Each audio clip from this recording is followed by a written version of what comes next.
तो जैसा कि पिछले एपिसोड में हमने देखा था, प्रिंस युआन ने फाइनली वो हुआंग से अपने ड्रैगन ब्लेसिंग्स का 2/3 हिस्सा छीन लिया था। अब आगे, हालांकि प्रिंस युआन ने अपने ड्रैगन ब्लेसिंग्स छीन ली थी, पर ये अभी भी पूरा नहीं था। 2/3 हिस्सा इसने अभी तक वो हुआंग से लिया था, और बाकी भी जो ऑरा है वो हुआंग के अलावा वो याओ के पास है। और सबसे बड़ी बात थी कि इस ऑरा का एब्जॉर्ब करने के बाद ड्रैगन रिजेंटमेंट पॉइजन ये पहले से भी ज्यादा स्ट्रॉन्गर हो चुका था। और इवान इससे कहता है कि देखो, तुम मेरी बॉडी में रहते हो, तो तुम अकेले इस ड्रैगन ब्लेसिंग्स को एंजॉय नहीं कर सकते।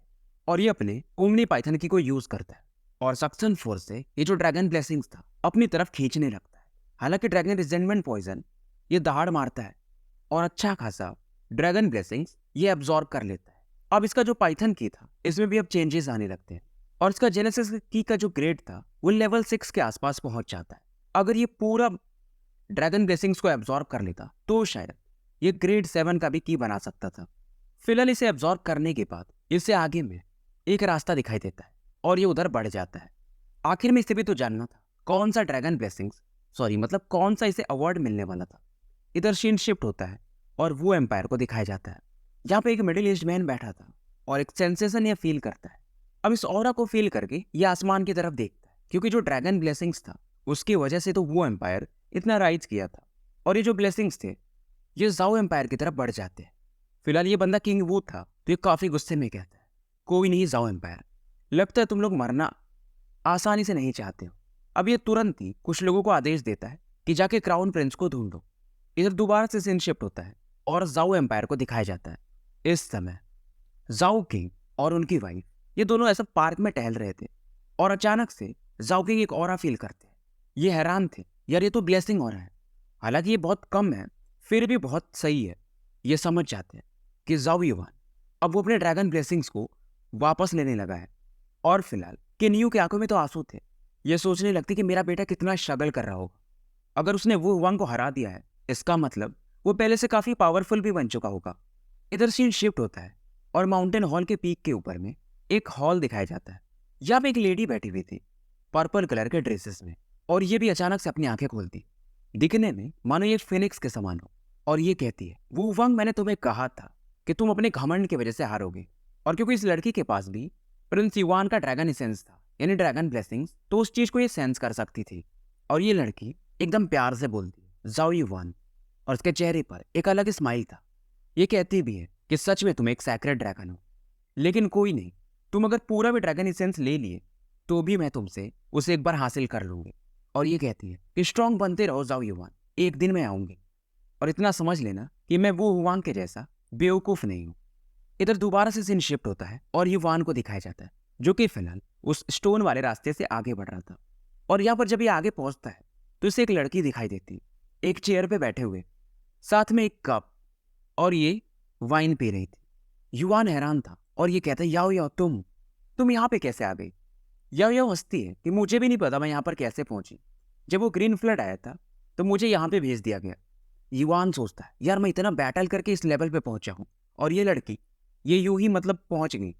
अब युवान आगे बढ़ता है और जो वाइन का जार था उससे लेके वाइन पीने लगता है। याओ याओ उसकी तरफ देखती है और कहती मरना चाहते हो। ये तुरंत ही पीछे हट जाता है, कह रहे मैं थोड़ा इंजर्ड था तो इसलिए मैंने पी लिया। फिलहाल युवान टॉपिक बदल देता है कि यहाँ पे ब्लेसिंग्स होना चाहिए ना। याओ भी बदले में कहती यार मैं यहाँ पर तो कब से बैठी हूँ, शायद 1-2 दिन बीत चुके होंगे, मुझे कुछ आइडिया नहीं।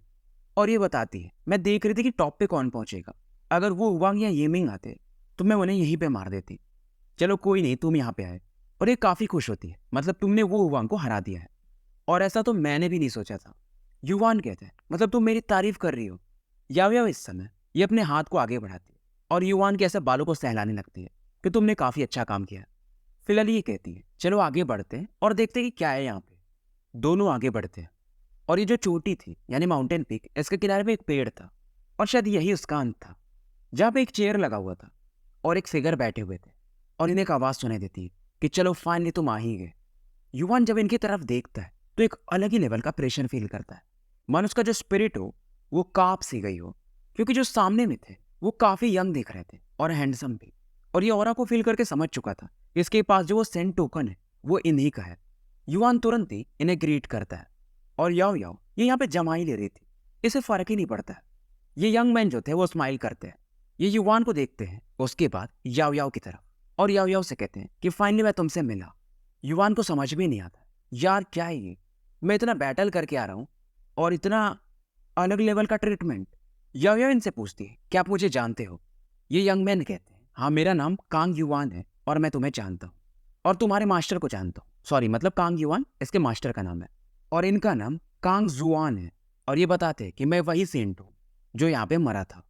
ये जो तुम मुझे देख रहे हो ये बस मेरी स्पिरिचुअल एनर्जी का फॉर्म है, मेरी बॉडी तो कब की डिस्ट्रॉय हो चुकी है। और कांग जुआन पूछते हैं कि कांग युवान कहाँ पर है? याओ याओ से, मतलब वो तुम्हारे साथ नहीं है। कांग युवान बोल सकते हैं हम उन्हें, या मास्टर हे भी बोल सकते हैं।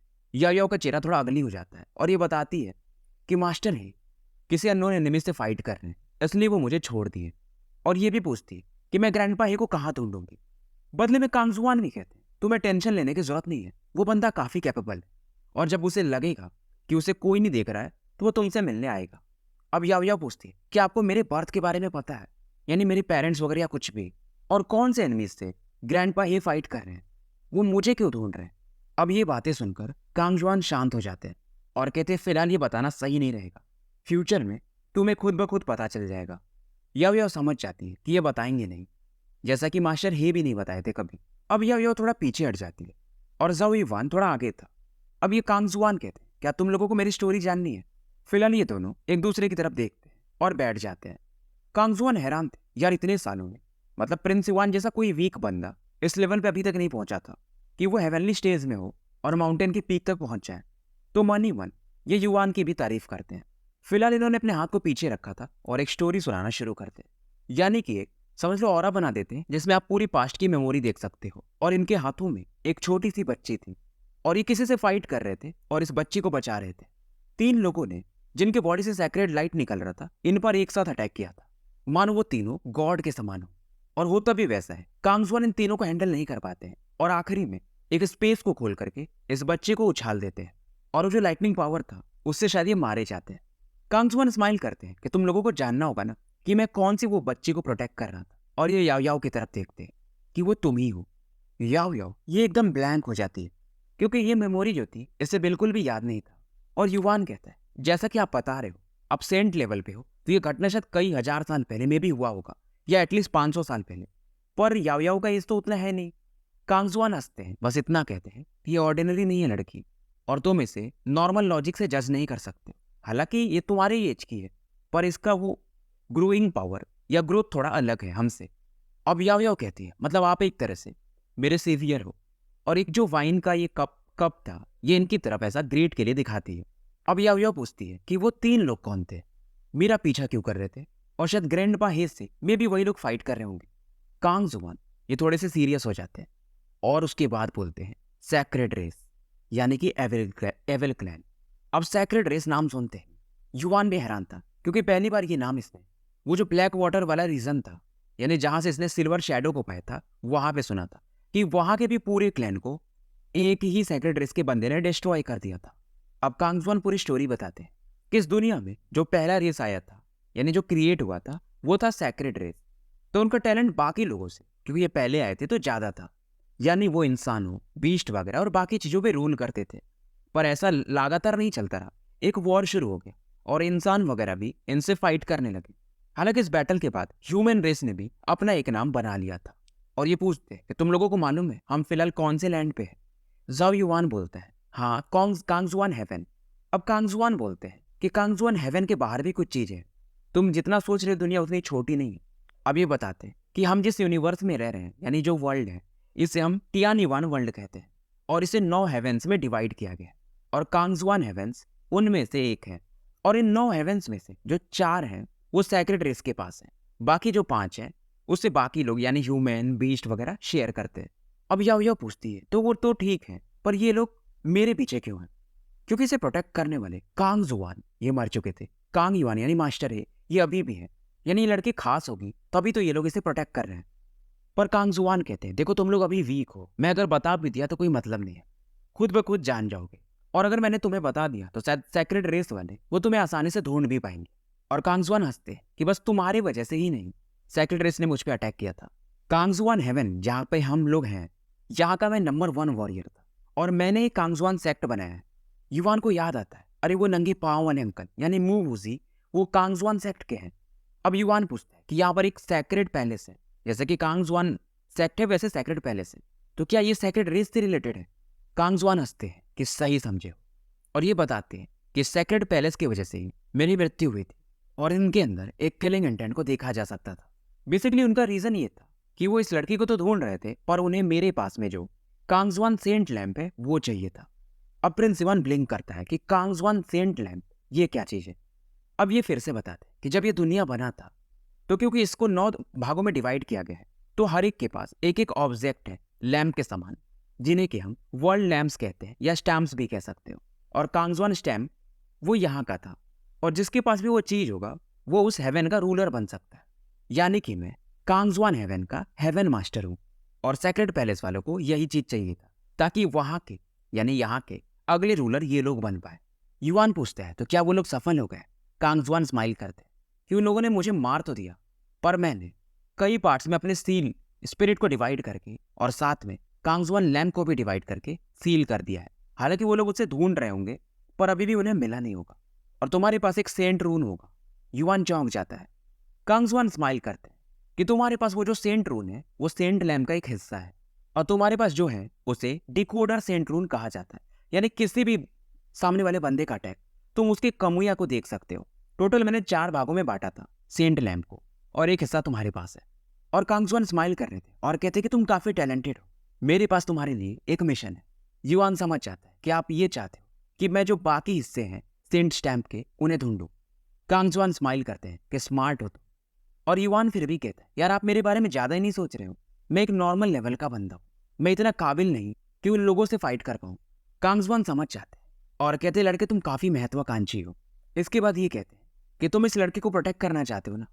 युवान हाँ में सर हिलाता है कि हाँ, मैंने मास्टर कांग युवान को प्रॉमिस किया था। कांगजुआन कहते हैं तुम्हें इस लड़की के बारे में भी नहीं पता है, और इसके एनिमीज तुम सोच भी नहीं सकते हो, क्या तुम इसे प्रोटेक्ट कर पाओगे? युवान शांति से कहता है मुझे मालूम है, लेकिन कुछ भी हो जाए जब तक मैं जिंदा हूं मैं इन्हें प्रोटेक्ट करूंगा। याओ देखती और कहती 2 सालों से मैं तुम्हें प्रोटेक्ट कर रही हूँ। हालांकि ऐसा ये बोलती है, पर इसके चेहरे पर एक स्माइल था। युवान भी इससे कहता है तुम्हें मुझे थोड़ा टाइम देना पड़ेगा, मैं स्ट्रांग बन जाऊंगा, टेंशन मत लो। अब कांगजुआन बताते हैं कि देखो अगर ये जो सेंट लैम्प के हिस्से हैं ये सैक्रेड पैलेस को मिल गया तो वो लोग इसके पावर से इस लड़की को ढूंढ पाएंगे, तो तुम समझ रहे हो। और वैसे भी क्योंकि एक हिस्सा तुम्हारे पास है तो वो लोग तुम्हें भी ढूंढेंगे। और ये कहते हैं जितना मुझे तुम्हें देख के लग रहा है तुम भी इन सेंट रून्स में इंटरेस्टेड तो हो, क्योंकि इससे तुम्हारा ही पावर बढ़ेगा। युवान थोड़ी देर सोचता है और इनसे पूछता है कि बाकी 3 को मैं कहाँ ढूंढूंगा। अब ये बताते हैं कि जो सेकंड सेंट रून है वो कांगजुआन सेक्ट के जेनेसिस पीक पर सील किया गया है, और कांगजुआन सेक्ट में टोटल 7 पीक्स हैं, और हर एक पीक के अपने अपने डिसाइपल्स हैं और अपना अपना टेक्निक्स है कल्टीवेशन के। वहाँ पे एक सेंट जेनेसिस पीक है जहाँ पे मैं कल्टीवेट करता था। अब प्रिंस युवान हंस के कहता है मतलब मुझे कांगजुआन सेक्ट में एंटर करना पड़ेगा अगर वो सेकंड रून चाहिए तो। कांगजुआन स्माइल करते हैं और कहते हैं क्या तुम नहीं एंटर करना चाहते हो? सेक्रेड प्लेस वैसे टॉप पे है, लेकिन सेकंड पे हमारा कांगजुआन सेक्ट ही आता है। फिलहाल ये बताते हैं कि जिस पीक पर मैं कल्टीवेट करता था उसको मैंने सील कर दिया। तुम दोनों जब कांगजुआन सेक्ट में एंटर करोगे तो मेरे सिग्नेट को यूज कर सकते हो, यानी कोई टोकन शायद होगा, और इस तरह से तुम वहां पे एंटर कर पाओगे। और कांगजुआन मना करते हैं कि तुम ये जो टोकन मैं दे रहा हूँ ऐसे डायरेक्टली वहां के हेडमास्टर को भी नहीं दिखा सकते। ये जो सेंट रून्स हैं ये काफी इंपॉर्टेंट है, इसकी मिस्ट्रीज बाकी लोगों को भी नहीं पता चलना चाहिए। और कांगजुआन का ये मानना था कि इनका जो डेथ हुआ है इसके मैटर्स में शायद कांगजुआन सेक्ट के कुछ लोग भी इन्वॉल्व हैं, यानी इनके सेक्ट में ही कोई ना कोई एक स्पाई तो है। युवान कहता है यार आपने तो काफी बड़ा टास्क दे दिया है, ऐसे तो मैं मतलब वैसे भी काफी वीक हूँ। कांगजुआन स्माइल करते हैं और इनके हाथों में एक गोल्डन लिक्विड इकट्ठा होने लगता है। बेसिकली ये गोल्डन ड्रॉप ऑफ ब्लड था जो कि यहाँ का सबसे बड़ा ब्लेसिंग्स था। युवान भी काफी एक्साइटेड था क्योंकि सेंट ब्लड मिलने के बाद इसका पावर कितना बढ़ेगा ये भी देखना चाहता था, क्योंकि जो भी इसे एब्जॉर्ब करता है उसकी बॉडी में यानी बोन्स में जो भी इम्प्योरिटीज हो वो निकल जाती है और उसका पावर काफी बढ़ जाता है। और कांगजुआन स्माइल करते हैं कि क्या ये तुम्हारे लिए काफी है? युवान भी हंसता है कि बेशक। फिर भी ये मजाक में पूछता है क्या और 1-2 ब्लड मिलेगा?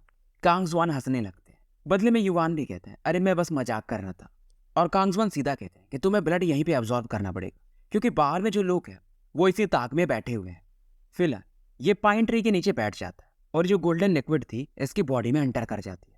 अब जो भी इंजरीज थी इस ऑरा को एब्जॉर्ब करने के बाद वो रिकवर होना शुरू हो जाता है। इवन इसका जो स्पिरिट का पावर था वो भी काफी तेजी से बढ़ता है और हर एक अंग में इसके एक ट्रांसफॉर्मेशन मानो हो रहा हो। जब युवान के बॉडी से फिलहाल वो जो पाइथन की था वो बाहर निकलता है और कांग जुआन इसे देखकर हैरान थे और याओ याओ की तरफ देख के कहते हैं, यार ये हो रहा, क्या ये लड़का लेजेंडरी एंसेस्ट्रल ड्रैगन स्क्रिप्चर को प्रैक्टिस करता है? याओ याओ हाँ में सर हिलाती है और ये बताती है कि वैसे मैंने इसको एक और ऑप्शन दिया था, ग्रैंडपा ही वाली जो टेक्निक थी हेवनली युआन कैनन, जो कि ग्रेड 7 का जेनेसिस की वाला हो रहा है, पर इसने उसको लिया नहीं। ये मन ही मन कहते हैं या तो ये लड़का ड्रैगन बनेगा या तो फिर कुछ नहीं कर पाएगा, और ये भी सोचते हैं क्या इसने सही चॉइस किया है। फिलहाल प्रिंस युआन का ट्रांसफॉर्मेशन चल रहा था और याओ याओ इनसे फिर से पूछती है कि आपने इतना खतरनाक प्राइस क्यों पे किया मुझे प्रोटेक्ट करने के लिए। कांग जुआन बस इतना ही बोलते हैं, ह्यूमन रेस को बचाने के लिए। अब ये सुनकर के याओ याओ कहती है, क्या मैं इतनी काबिल हूँ? कांग जुआन इससे फिर से कहते हैं, तुम मुझसे इन्फॉर्मेशन नहीं निकलवा सकती हो और मैं तुम्हें बताऊंगा भी नहीं। फ्यूचर में तुम्हें पता चल जाएगा और तुम्हारे इन्फॉर्मेशन तुम्हें हुआन युआन हेवन में मिलेंगे, क्योंकि जो 5 हेवन्स रे कॉन्टिनेंट्स हैं उनमें सबसे पावरफुल हुआन युआन हेवन है और कांग युआन भी वहीं से आए थे, यानी कि मास्टर ही। इधर 15 दिन निकल चुके थे और युआन अभी तक इस ऑरा को एब्जॉर्ब कर रहा था और अचानक से इसके बॉडी से एक जेनेसिस की लाइट पिलर के समान आसमान में बादलों को भेजते हुए बढ़ने लगती है। पाइथन का भी शेप यहाँ पे देखा जा सकता था, उस पे 2 गोल्डन टाइप के कुछ तो बने हुए थे। मतलब ये जो पाइथन था उसके सींग आ चुके थे और ये साइन था कि इसका जेनेसिस की इवॉल्व हो रहा है।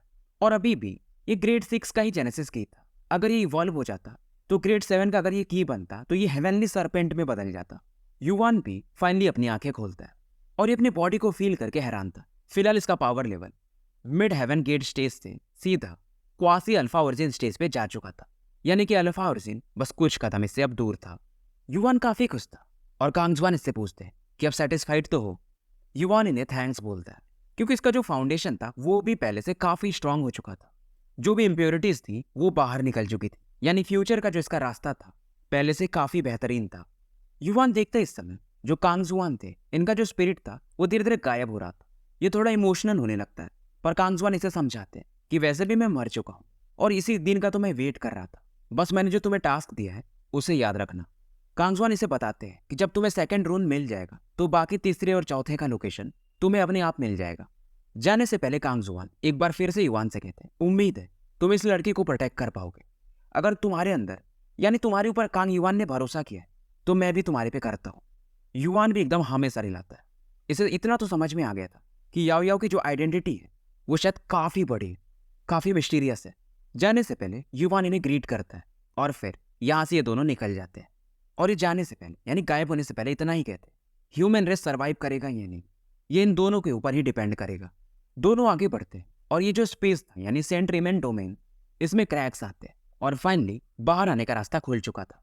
बाहर निकलने से पहले इन्हें टुनटुन भी फाइनली मिल जाता है और टुनटुन आके सीधा याओ याओ के गोद में बैठ जाता है और सामने में इन्हें सेंट रेमन सिटी भी दिखाई देता है।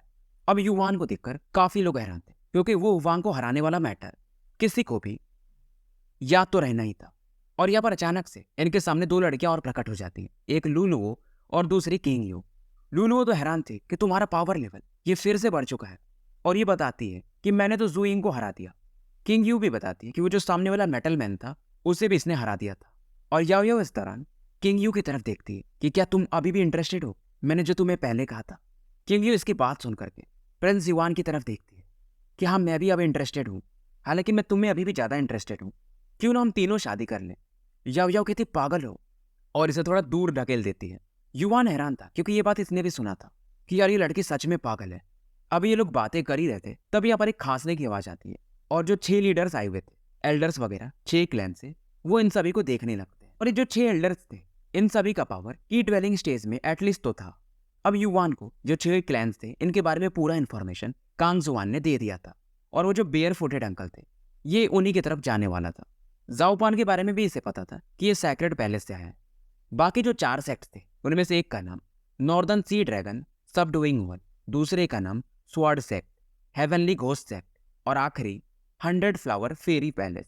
अब इनमें से एक एल्डर बताना शुरू करते हैं कि देखो कांग जुआन हेवन काफी बड़ा है, तो हम यहाँ पर ही बस कंपटीशन नहीं करा रहे, बल्कि हमारे जो बाकी साथी हैं वो कांग जुआन हेवन के अलग अलग हिस्सों में गए हुए हैं। तो डिसाइपल्स का जो कंपटीशन है वो इतना आसान नहीं होता है। अगर तुमने ये यहाँ पे अच्छा भी परफॉर्म किया तो भी।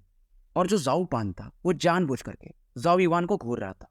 किंग यू बताती है कि जिसने भी वो युवान को बचाया था वो यही जाओ पान है। प्रिंस युवान को गुस्सा आता है कि अगर इसने बचाया नहीं होता तो वो युवान को मैं पूरी तरह से खत्म कर दिया होता। और फिलहाल एक एक करके ये सभी सेक्ट वाले लोगों से पूछने लगते कि कौन हमें ज्वाइन करना चाहेगा। सबसे पहले ब्लाइंड स्वॉर्ड ये स्वॉर्ड सेक्ट को ज्वाइन करना चाहता था, क्योंकि ये भी स्वॉर्ड ऑरा को ही यूज करता था और ये सेक्ट उसी के लिए बना हुआ था। अब जो घोस्ट सेक्ट था उसे जेंगजू ज्वाइन कर लेता है, क्योंकि ये भी कुछ वैसा ही ऑरा यूज करता था।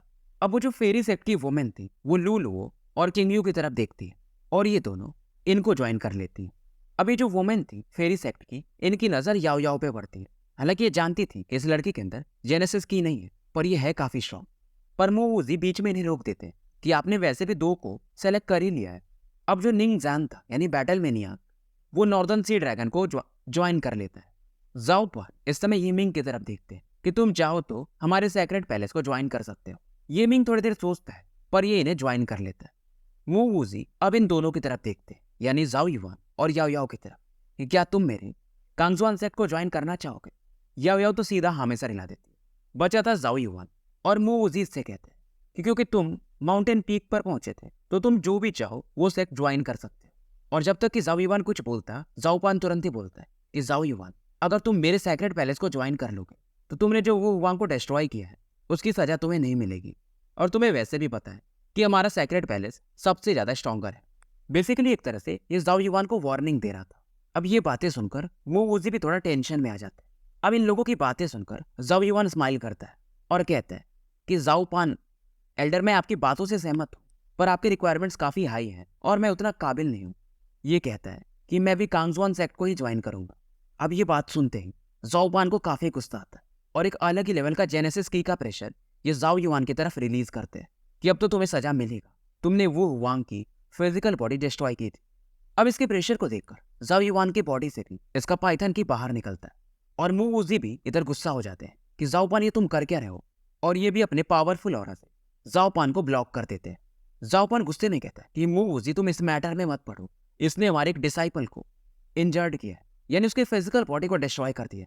और वैसे भी तुम्हारा कांगजुआन सेक्ट पहले से काफी कमजोर है, क्यों तुम मर करके उन्हें और कमजोर करना चाहते हो। मूजी भी हंसते हैं कि तुम्हें क्या लगता है कि सेक्रेट पैलेस से हमारा कांगजुआन सेक्ट डरता है। और वैसे भी जो मैटर था ये वो हुआंग और इस बच्चे के बीच में था, तुम्हें पहले ही नहीं पढ़ना चाहिए, क्योंकि अभी तक कॉम्पिटिशन खत्म नहीं हुआ था। तो वो हुआंग तुम्हारे सेक्ट का डिसाइपल कब बन गया। मूजी फिलहाल गुस्से में अपना जो ड्रैगन बाइंड टेक्निक था ये जाओ पान पर यूज करते हैं। जाओ पान भी स्माइल करता है कि मैं भी इस चीज के लिए तैयार था, और ये भी शैडो स्प्लिट टेक्निक को यूज करता है। ये काफी हाई लेवल की टेक्निक थी। और फिलहाल इस अटैक को ब्लॉक करके ये कोई एक स्पेस टेक्निक यूज करता है और एक पाम अटैक प्रिंस युवान की तरफ बढ़ा देता है। और इस सीन को देखकर सबसे ज्यादा गुस्सा याओ याओ को आता है और उसके आईब्रोज के बीच में से फिर से वो पावर रिलीज होने लगता है, पर तुरंत ही युवान इसके हाथ को पीछे खींच देता है।